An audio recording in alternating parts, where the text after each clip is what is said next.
propriamente dita do dia de hoje. Tá? Está iniciando a aula.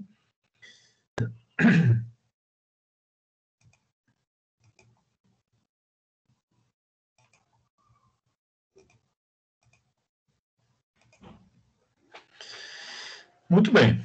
Então, esse material está disponível para vocês, né? E ele é a parte introdutória do nosso curso de Química Orgânica. E a ideia é mostrar aqui um pouco da história, né? Como é a primeira aula, é mais de caráter informativo, né? Então um pouco da história da Química Orgânica, os seus atores, né? Que no passado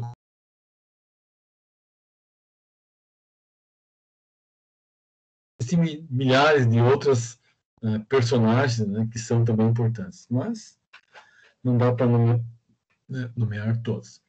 Então, assim, né, por definição, né, o que é a química orgânica? Né? A química orgânica. Claro que se pode pegar uma definição mais científica, mais restrita, né, ao conceito de química orgânica, mas assim, eu gosto da seguinte frase, né, a química orgânica né, é a vida da forma como nós conhecemos. Né? Ela é a ciência que trata dos objetos vivos, né? Vegetais e animais. Né? Quando você olha o reino mineral, o reino animal e o reino vegetal, você já percebe, né, que tem umas diferenças e umas similaridades. Né? O reino mineral ele se diferencia completamente do reino vegetal e do reino animal. E já os dois reinos, o vegetal e o animal, as similaridades elas aparecem, né? E isso se deve ao elemento carbono. Né? Então, a química orgânica é aquela ciência que trata, né, dos compostos, né, que contêm esse elemento, e esses compostos que contêm o elemento carbono, eles são essenciais, né, para a formação, para a geração da vida, né, para a geração de objetos que têm vida, né, animal e vegetal.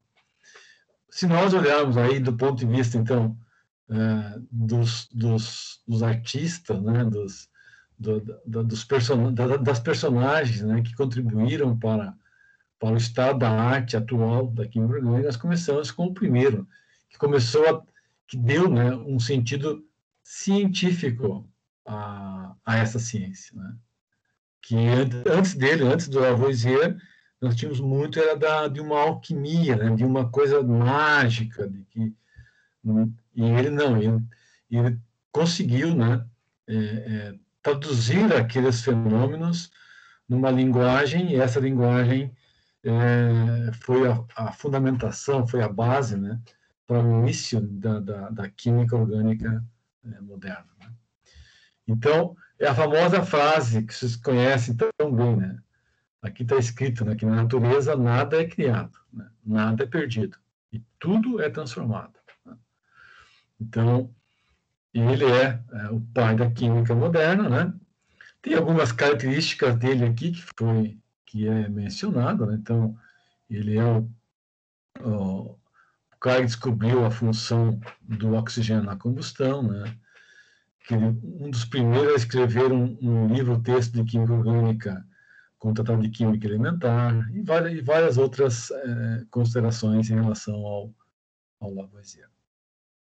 Porém, tem uma contribuição que é a mais significativa dele, né? Que ele introduziu, né, o conceito da análise elementar. Né? O que é análise elementar?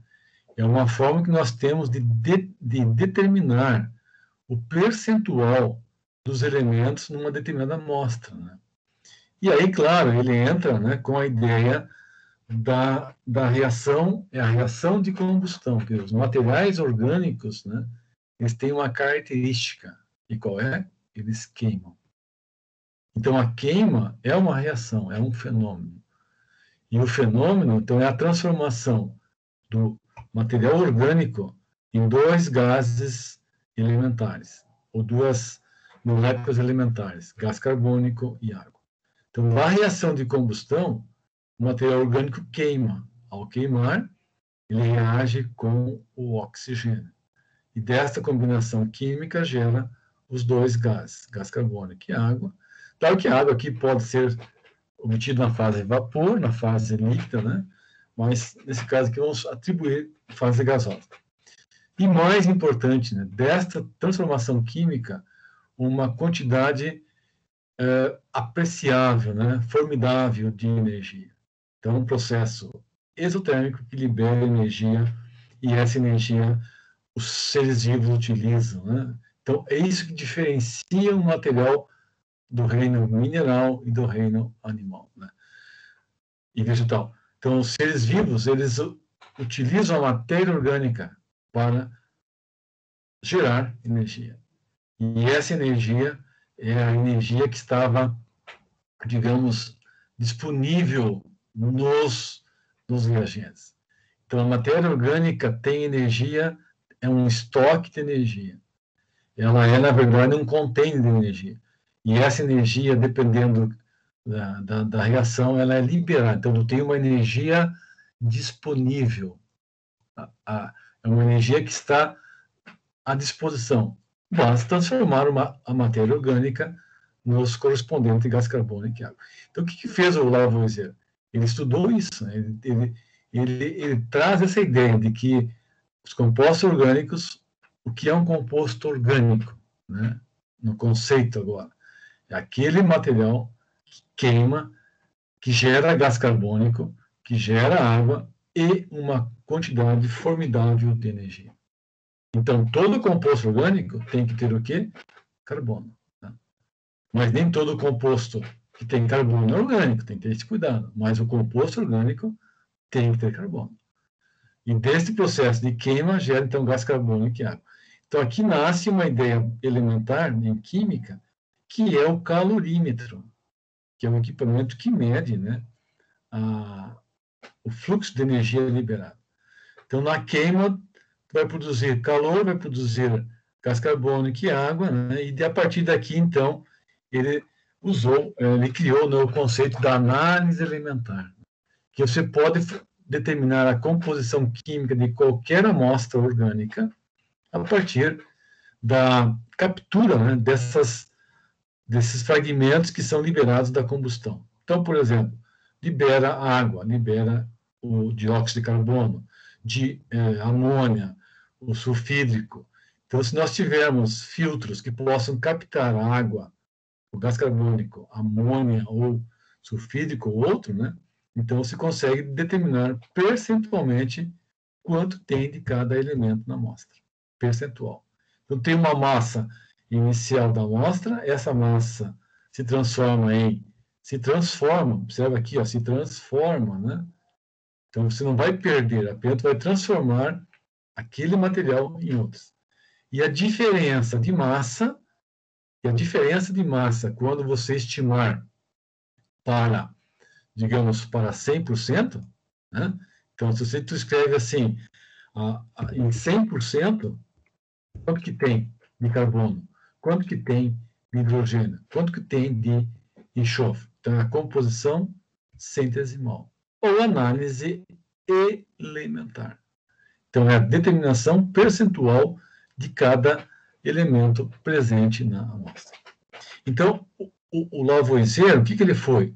Ele foi um protagonista, né, do seu tempo.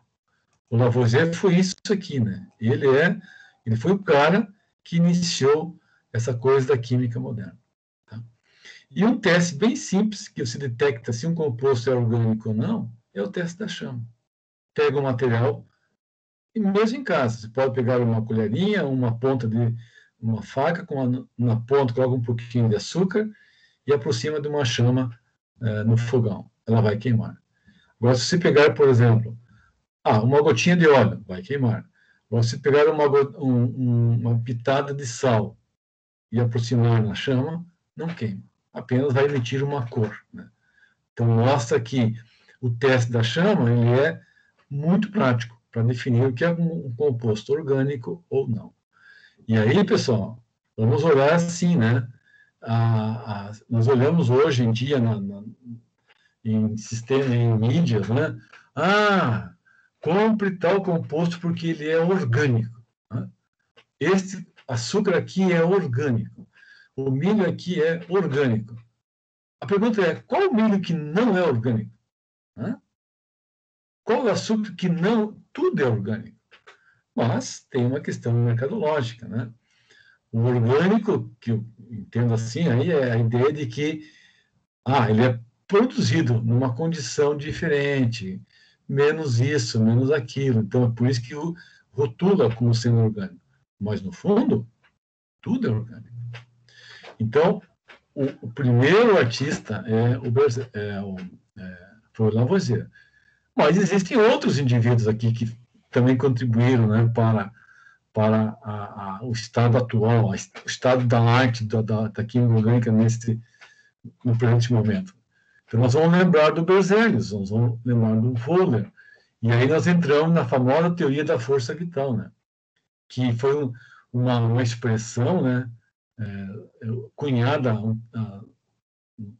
no passado, né, de que apenas... Aí, claro, tem que ver se isso foi e também em função da época, a questão da igreja, a questão do moralismo, né?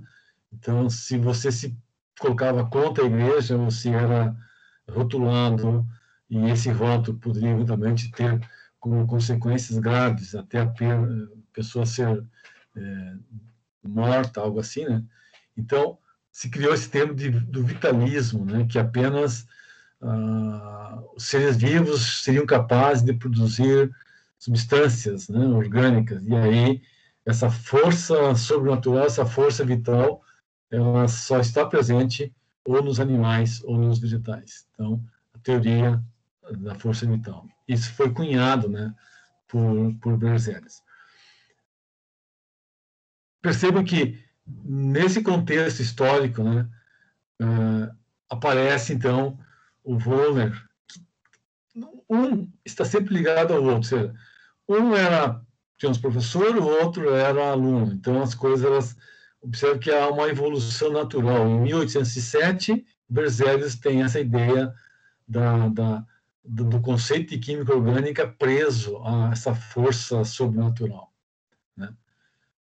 Aí, em 23, o Wöhler, né, o que ele faz? Ele percebe, né, que em laboratório, uma substância inorgânica, né? Um sal inorgânico, que é o cianato de amônio. Então, o que é o cianato de amônio? É um composto inorgânico, né? Composto que está descrito aqui. O que ele contém? O cátion amônio e o ânion cianato. E num processo de aquecimento transforma em ureia. Só que qual é o problema? A ureia é um composto obtido nos organismos vivos. Né? É um produto da degradação de moléculas orgânicas. Então, aqui, o experimento em si, ele não ajusta, né, a teoria da força vital. Na verdade, o experimento detona esse vitalismo. Né? Então, essa transformação, se diz que é um experimento fundamental, foi o marco, né? Foi o início, né, da derrocada dessa ideia de que apenas os organismos vivos poderiam sintetizar moléculas orgânicas. E o Wöhler, ele diz, não, é possível, então, sintetizar compostos orgânicos a partir dos inorgânicos. E aí, bom, aí nasce, então, uma outra... aí tem uma consequência muito grande aqui desse experimento, mas nasce aqui uma outra concepção que é atual, né, a respeito dos compostos orgânicos, né, a respeito da química orgânica. Ok? Que é, então, essa questão de você ter um sólido cristalino inorgânico e que se transforma pelo aquecimento, se transforma num outro material que também é um sólido cristalino inorgânico, é orgânico. Então, a ureia, ela é orgânica. O sal de amônio, inorgânico. Então, os dois reinos, o mineral e o animal, está conectado aqui. Tá? Então, esse se diz que é um scientific milestone, quer dizer, é um evento, é um marco histórico, né, para a química. Como se diz, é o primeiro passo, né? O primeiro passo para pôr por terra, né, a ideia do vitalismo. Ok? Bom, aí, claro, em relação ao Volner, em relação ao passado, tem muitas homenagens, né, que se fazem com estampas, com selos, assim por diante. Mas, do Volner, o que é mais excitante dele, né, é a ideia, né, de que a composição centesimal determinada pelo Lavoisier, os mesmos elementos presentes numa estrutura, na mesma proporção centesimal. Então, se você pegar aqui o sal de amônio e a ureia, os elementos são os mesmos. A quantidade é a mesma. A massa é a mesma. Percentualmente, né, é o mesmo valor percentual. Carbono, nitrogênio, oxigênio e hidrogênio. Então, aqui nasce a primeira ideia do termo isomerismo. Né? Então, o que é o isomerismo? É um fenômeno, né, na qual tu tem substâncias que têm a mesma composição centesimal, ou que têm a mesma fórmula molecular, que têm o mesmo número de átomos, 1 carbono, 4 hidrogênios, 2 nitrogênios, 1 oxigênio. E essa mesma composição centesimal, essa mesma relação em massa, permite construir duas ou mais estruturas completamente diferentes. Então, iso é igual, merismo, partes. Então, o isomerismo é aquele fenômeno que tem os materiais, as moléculas têm a mesma forma molecular, a mesma composição centesimal, no entanto, as propriedades são completamente distintas. Completamente. Tá? Então, por exemplo, cafeína. Tá? Cafeína. Café é sempre bom, né? A cafeína, a sua estrutura, a forma estrutural, está posta aqui, né? 2 anéis de 6, um anel de 6, um anel de 5, são 2 anéis, né? O número de oxigênio e nitrogênio está posto aqui. A sua fórmula molecular, então C8H10N4O2. Então, vocês percebam assim, né, que na época, né, o Lavoisier, o que ele fez, né? Ele determinou a composição centesimal, né? O percentual de carbono, o percentual de hidrogênio, o percentual de nitrogênio e o percentual de oxigênio. Essa é a ideia, essa foi a ideia do Lavoisier. Percentualmente, em massa, né? Claro que com a evolução das teorias, nós chegamos então nas fórmulas moleculares que estão postas aqui.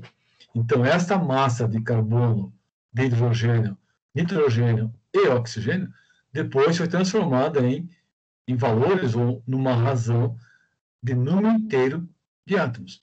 Mas isso é também a construção do conhecimento científico, né? Quer dizer, a teoria foi evoluindo. Tá? Então, é isso que fica, né, dessa primeira parte histórica, a partir da composição centesimal, a partir do experimento de Volner, essas duas coisas, esses dois eventos importantíssimos no passado, juntos, nos levam a um novo conceito, que é o isomerismo. E a partir do isomerismo, nós somos obrigados a entrar um pouquinho mais na estrutura das moléculas. Por quê? Porque ureia e cianeto de amônio são tão diferentes, mesmo tendo a mesma composição. Tá? Então, nasce a ideia da compreensão da estrutura íntima desses materiais, que é a teoria estrutural. Então, a partir do isomerismo, nós temos a construção de uma teoria que iniciou e que continua até hoje, né? E ela é o fundamento. Assim, pessoal, se vocês entenderem bem essa parte estrutural de química orgânica, vocês entenderão de 30% a 40% de toda a química orgânica. Olha, entender de 30% a 40% de química orgânica é muita coisa. É muita coisa. Tá? Então, o marco estrutural, o ponto de partida foi o cianato de amônio. Observe, então, que o cianato de amônio, o que ele tem aqui? Né? Ele tem o cátion amônio, né? Ele tem o ânion cianato. Aqui tem uma carga negativa, mas tem 2 pares de elétrons aqui, né? Então tem um aqui e mais 2. Então, o cianato de amônio, na verdade, ele é uma espécie que tem 2 pares de elétrons aqui, mas uma carga negativa. E isto aqui, com o calor, por alguma razão, veja que nós, nesse momento aqui, não é o nosso propósito estudar por que acontece, mas o arranjo, o rearranjo dos átomos e das ligações nos conduz a uma nova estrutura que é a ureia. Então, quando eu falo aqui um arranjo único e preciso dos átomos, é isso. Então, enquanto que na ureia tu tem uma constituição química distinta, no sal de amônio é outro.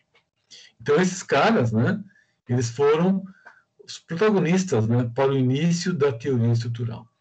E aí, dentro da teoria estrutural, nós vamos reconhecer outras pessoas, né, os outros indivíduos que também contribuíram de modo significativo. Bom, um deles é o Kekulé, né? Lembra do Kekulé? Né? É aquele cara que trabalhou, pela história conta, né, com a questão do benzeno, da formação das ligações conjugadas e assim por diante. Né?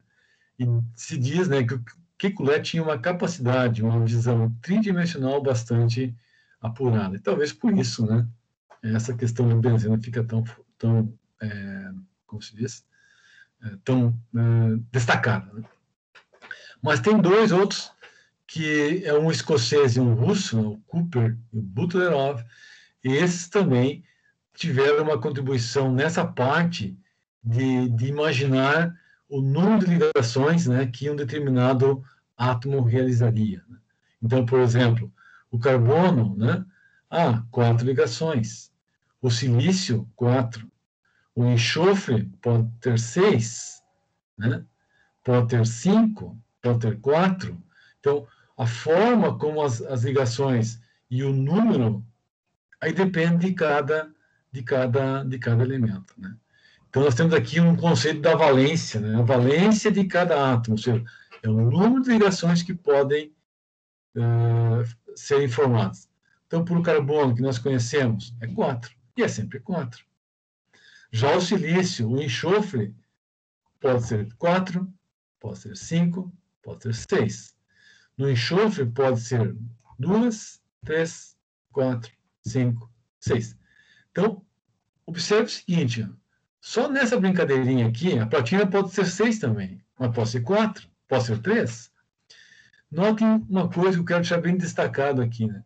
Por que a vida, ela se dá, né? E ela tem origem, né, nos compostos que apresentam o elemento carbono. Né? Então, essa é a razão principal. O carbono ele é configuracionalmente estável. Ele sempre terá 4 ligações. Não importa como. Né? Ligação simples, dupla, tripla, não importa. É sempre 4.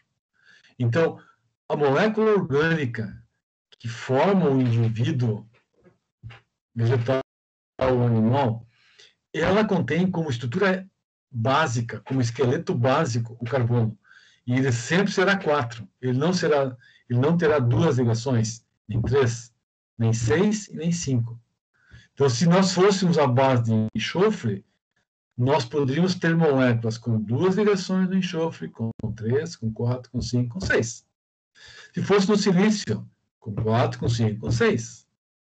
Então, nós não teríamos uma estabilidade, percebe, uma estabilidade configuracional. Né? Nós seríamos muito mutáveis. Nós já somos mutáveis por natureza, né? Porque nós nascemos, crescemos, envelhecemos e morremos, né? Nós temos um tempo na superfície da Terra que é muito amplo, né? Uma janela de vida ampla. Mas se nós fôssemos a base de silício, a base de enxofre, a nossa janela seria menor. Né? Seria menor. Por quê? Porque daí o enxofre pode vivenciar diferentes números de valência. Com 2 valências, com 3, com 4, com 5, com 6. Né? Então, o que nós seríamos? Seríamos uma espécie de mutantes, né? Que teriam certamente um tempo nas condições atuais, né? Nas condições da vida, né? Que são postas na Terra. Então, a teoria, né? A teoria estrutural da matéria, né? Ela é importante por quê? Porque ela nos dá uma ideia do número de ligações que um determinado elemento pode fazer. Né? E esse número de ligações tu vai chamar de valência. Então, tem uma valência, uma ligação. Duas ligações. Então, o carbono, sempre tetravalente. O nitrogênio, trivalente. O oxigênio, divalente. Monovalente, o hidrogênio e os halogênios. Claro que, de novo, né, o nitrogênio aqui ele pode assumir 4 valências. O oxigênio também pode ter 3 valências. O flúor aqui, o cloro, o bromo, especialmente os mais volumosos, o bromo e o iodo, eles podem assumir até 1, 2, 3, 4, 5, 6 valências, ou até 7 valências. Né? Então, eles são, do ponto de vista da estabilidade, eles são instáveis. Então, configuracionalmente, eles são instáveis.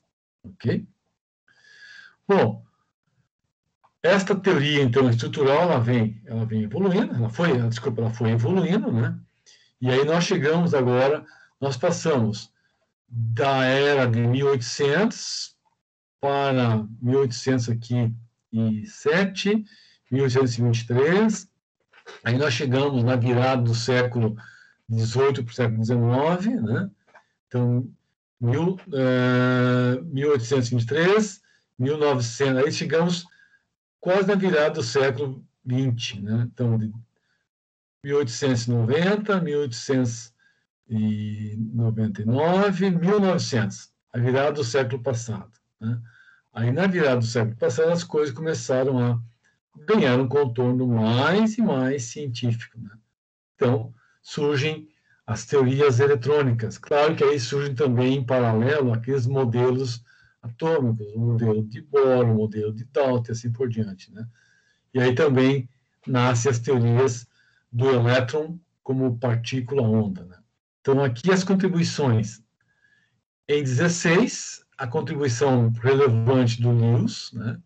Em que ele propõe, né, uma questão de ligação química em que os elétrons são compartilhados.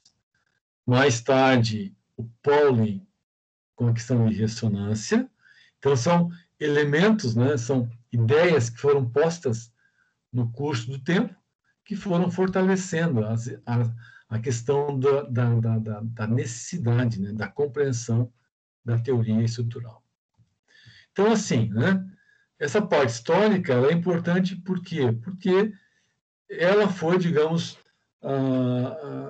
foi uma construção, né, dessas pessoas, a contribuição de muitas delas, né, para a compreensão, para o entendimento, né, da estrutura, do comportamento físico e químico das moléculas orgânicas. Então, eu digo assim sempre, né, a teoria estrutural é o primeiro passo. Né? A partir do conhecimento desse tópico, você pode imaginar, você pode conhecer, né, de que maneira as reações, os fenômenos acontecem. Uma queima, uma transformação biológica, algo assim, né? E a partir desse conhecimento dos mecanismos da ação, de como uma reação se dá, você pode usar isso em síntese. E a partir da síntese, obter materiais. E esses materiais com uma aplicação específica. Então tu vai ter, por exemplo, surgiu um novo plástico, um novo polímero, um novo medicamento, um novo corante, né? Como é que nós usamos isso para alguma coisa, para o nosso dia a dia, né? Como nós podemos melhorar a ação, a aplicação deste material? Conhecendo o íntimo da matéria, né? E conhecer o íntimo da matéria, na verdade, é o quê? É voltar para a teoria estrutural e aí repensá-la de que maneira nós podemos melhorar aquele produto que já foi, digamos, que já está presente num determinado plástico, num determinado medicamento, num determinado, sei lá, dispositivo óptico, ou num sensor, ou algo assim. Né? Se nós olharmos hoje a questão da pandemia, né, a detecção do vírus, como é que é feito isso? São sensores, né? São testes biológicos, sim, mas que na essência tem alguma molécula orgânica que é capaz de reconhecer esse vírus. Né? Ok? Então, antes. Às 19h30 eu faço um intervalinho, depois a gente volta. Tá? Então, aqui, só para ter uma ideia, claro que isso aqui é bem rústico, né? Opa, o que aconteceu aqui? Eu aumentei, desculpa, que eu aumentei. Bem rústico aqui. A questão do carbono, como é que ele surge, né? Então, de onde o carbono veio, né? E aí vamos pegar a teoria do Big Bang, né? Então, se imagina que mais ou menos há 12 bilhões de anos atrás, né, todo o universo estava incrivelmente condensado, uma densidade de 10 no expoente 96 gramas por centímetro, né? Muito quente, 10 na 32, né? E essa bola, né, extremamente densa e quente, né? Ela continha, né, toda a matéria do universo e ela explodiu. Né? A partir dessa explosão, a partir de um certo período, após, se estima, né, 100 segundos, né, a temperatura cai, e aí se permitiu, então, né, que nessa condição, que os nêutrons se combinem com os prótons, formando o primeiro átomo de hélio. Né? E aí 3 átomos de hélio se combinam, formando o quê? Formando o núcleo do carbono 12. E esse carbono é o que está presente, né, no ser vivo. Então, perceba assim, esse fenômeno aqui, ele é, na verdade, um fenômeno nuclear. Né? O que a química trata? Né? Qual é a questão da química orgânica? A orgânica, ela trata com os fenômenos, né? Os fenômenos de transferência de elétrons. Tá? Então, nós não temos a transferência.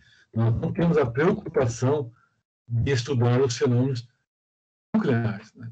Então, os fenômenos químicos, eles estão restritos à parte externa, à eletrosfera.